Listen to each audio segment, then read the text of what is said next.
All right, Congressman Bob Good joins us now, the congressman from Virginia, to talk a little bit more about this. All right, so you guys got a deal done to at least keep things running for now. Another deadline will come up, but to the point of Matt Gaetz there's a lot of talk about some, political drama in Washington that might result in the speaker essentially being thrown out. Where do you stand on that part of it?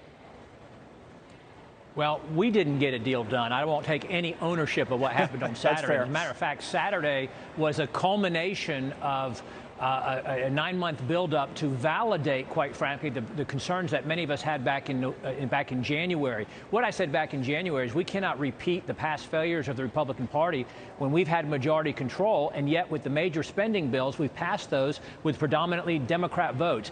For Speaker McCarthy to bring a continuing resolution to the floor, an unconditional one that kept in place the Biden, Pelosi, Schumer policies under which the American people are suffering and that are literally destroying our country, the spending levels that are bankrupting our kids and our grandkids, for him to do that, to perpetuate that for another 45 days with no conditions, and Democrats voting for it 209-1 and unanimous in the Senate. That was a failure of leadership, is a betrayal of the American people who gave us the majority control, and we expect to hold the Speaker accountable for those actions and for failing to live up to the promises and commitments he made in order to become Speaker back in January. Okay, so then we got to talk about what's next, and to add to your comments that you just made to us, I'll put up a tweet where you talk, in a similar fashion, saying that unfortunately for the American people, the Speaker's made it very clear he'll do anything to avoid the temporary discomfort of a government shutdown, and that is a guaranteed loser in negotiations with the Senate.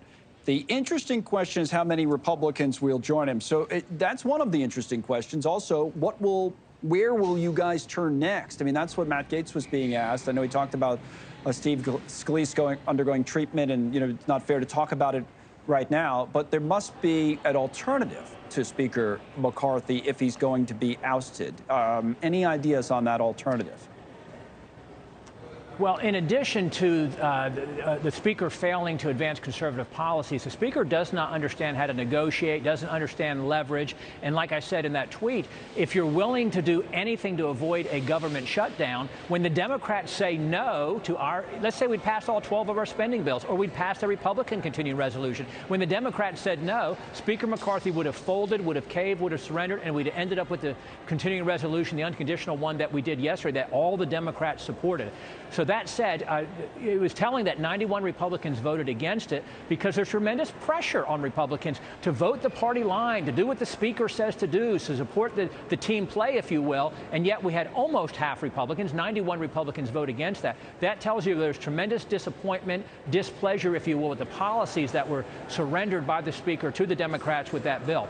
Now, that said, the way Washington works, as you know, people aren't going to put their neck out. They're not going to say, hey, I'm against the Speaker until he is removed as Speaker. Just like back in January, you weren't going to see real credible candidates emerge unless we've been able to get the Speaker, now Speaker, to pull back or to remove himself from the voting.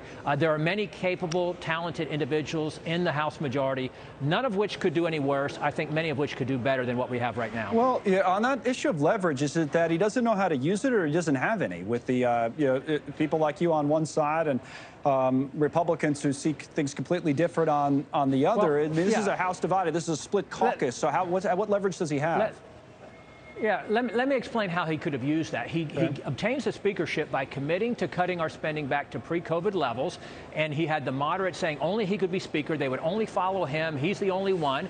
And he could have championed that or marshaled that support for him to doing what he committed to do to the conservatives, to go back to pre-COVID level spending. Let me tell you how radical that would be. We're going to have a $2.2 trillion deficit this year. The radical cuts that he committed would take us back to $2.1 trillion. It was essentially a $100 billion cut, and yet he didn't even lead to accomplish that. We did vote for it in April. He got the moderates to vote for that. We voted for it 217-4. There were 4 conservatives who didn't vote for it because they wanted to cut even more, and then all he had to do was lead us to bring the spending bills consistent with that in June, July, August, sometime before September, and then we send those over to the Senate where you go into conference committee. At least you have a starting position that has your policies and your spending cuts, and then you negotiate and you see what comes back from the conference committee, and you decide whether or not you can vote on the compromise. That's what he could have done. That's what he should have done. He did none of that. He failed. All right, Congressman Good.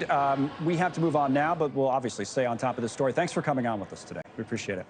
Thank you for watching. Go to newsnationnow.com to find News Nation on your television provider. And don't forget to click the red subscribe button below to get more of News Nation's fact-driven, unbiased coverage.